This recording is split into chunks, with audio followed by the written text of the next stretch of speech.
उत्तर प्रदेश के आजमगढ़ जिले के किसान हवाई अड्डे के लिए किसानों की जमीन एक्वायर करने के खिलाफ खिरियाबाग ग्रामीण क्षेत्र में आंदोलन कर रहे हैं और क्षेत्र के सांसद दिनेश लाल यादव ने उनसे क्या वादा किया था और हवाई अड्डे को निरस्त कराने की बात कही थी। इस सारे मामले पर रिहाई मंच के महासचिव राजीव यादव क्या कह रहे हैं, आइए सुनवाते हैं उनकी पूरी बातचीत।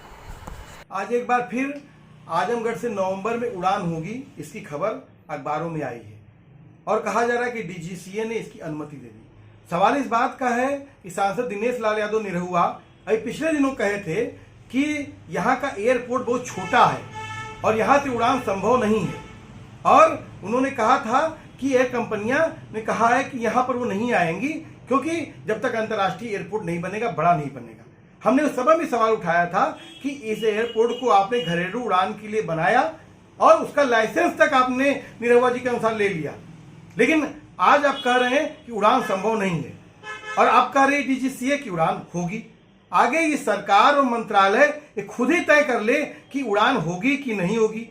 दूसरा कि ये कृषि मंत्री सूर्य प्रताप शाही जी यहाँ पर आए थे आजमगढ़ और उन्होंने कहा कि 500 करोड़ रुपया हमने जो है केंद्र सरकार ने इस पर जो है रिलीज किया है। सवाल इस बात का है कि आप आजमगढ़ मंदुरी एयरपोर्ट के सामने चले जाइए, वहां पर रीजनल कनेक्टिविटी स्कीम के तहत जो एयरपोर्ट बना है उस पर जो बोर्ड लगा है वहां पर 1821.49 लाख रुपए प्लस जीएसटी खर्च करने की बात कही जा रही है इस पूरी प्रोजेक्ट पे। तो सवाल इस बात का है कि मंत्री जी बोल रहे हैं 500 करोड़ और जो बोर्ड लगा है वो कुछ और बोल रहा है, मतलब इसमें भ्रष्टाचार का भी सवाल है। और बार बार जो सालों से लगातार प्रधानी से लेकर प्रधानमंत्री तक के चुनाव, क्योंकि लोकसभा चुनाव होने जा रहा है, ये लोग हर चुनाव में इस बात को कहते हैं और 50 बार खबरें छप चुकी हैं कि आजमगढ़ से उड़ान अब होगी, तब होगी, 20 सीटर उड़ेगा, 30 सीटर उड़ेगा। सवाल इस बात का है, हम इस पे भी सवाल उठाते हैं कि ये जो उड़ान के बारे में जो खबरें प्रसारित की जा रही है ये दरअसल अफवाह है। इसके नाम पर चुनाव में बीजेपी लाभ लेना चाहती है। अगर नहीं तो ये बताए कि आखिर में निरहु जी जब कहे थे कि एयर कंपनियां योगी जी के कहने पे जो उनसे मुलाकात किया उन्होंने जब कहा कि हम नहीं आ सकते हैं और ये यहां से उड़ान संभव नहीं है, तो डीजीसीए ने कैसे इसको अनुमति दे दी। दूसरा, निरहु जी ने मार्च में कहा था कि इस जो यहां पर जो एयरपोर्ट है इसको जो है लाइसेंस मिल गया और यहां पर 1 महीने बाद टीम आएगी और 1 महीने बाद उड़ान हो जाएगी। मार्च में कहा था इन्होंने, मतलब अप्रैल में बाद मई में उड़ान हो जानी चाहिए। आज फिर से कहा जा रहा है कि हम नवंबर में उड़ान होगी और आने वाले दिनों में कहा जाएगा कि फिर अब फरवरी, मैंने आगे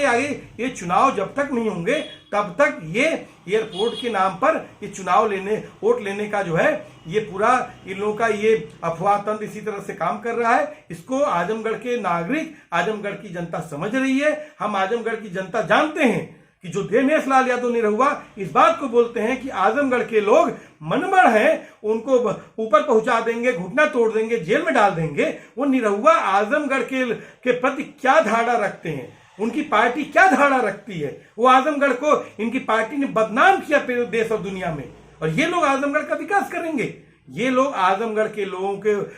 भावनाओं के साथ इंटरनेशनल एयरपोर्ट के नाम पर ये लोग उनकी भावनाओं के साथ छल रहे हैं। दरअसल मेरा आरोप है कि जो सूर्य प्रताप शाही ने जो बयान दिया है कि 500 करोड़ रुपया हमने इस पे केंद्र सरकार ने रिलीज किया है और उनके बोर्ड पर लिखा है 1821.49 लाख प्लस जीएसटी, मतलब कि आखिर में जब इतना ही पैसा खर्च हुआ है तो और पैसा कहाँ गया। मतलब ये मामला यहाँ पर भ्रष्टाचार का भी है और इस पूरे मामले की जांच होनी चाहिए। और साफ तौर पर कहें कि जो अगर सांसद निरहुआ की माने, क्योंकि सांसद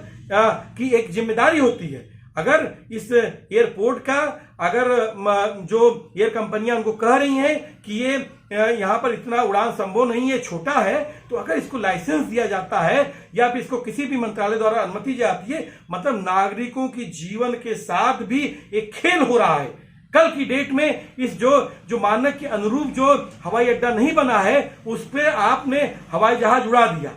कोई दुर्घटना हो जाती है तो उसके लिए कौन जिम्मेदार होगा। तो मुझे लगता है इस पूरे मामले की एक जांच करवानी चाहिए कि क्या जो आजमगढ़ का जो हवाई अड्डा जो बना है कि क्या वो मानक के अनुरूप है कि नहीं, और जो मंत्री जी बोल रहे हैं कि जो पैसा खर्चा हुआ है और जो वहां पर लिखा है दोनों में अंतर है। इस पूरे मामले की जांच होनी चाहिए, क्योंकि ये नागरिकों के जीवन और उनके रुपयों के साथ ये खेल खेला जा रहा है, जिसको आजमगढ़ की जनता, किसान बखूबी समझ रहे हैं। इसीलिए किसानों ने कहा कि हम आजमगढ़ में इंटरनेशनल एयरपोर्ट हमको नहीं चाहिए। हमको जो है यहाँ पर जहाँ पर हमको दिल्ली बंबई जाते हैं हमको ट्रेनों की सुविधा नहीं दी जाती है, और हमारे हवाई चप्पल पहनने की औकात नहीं है, ये हमारी हवाई जहाज हमको नहीं चाहिए।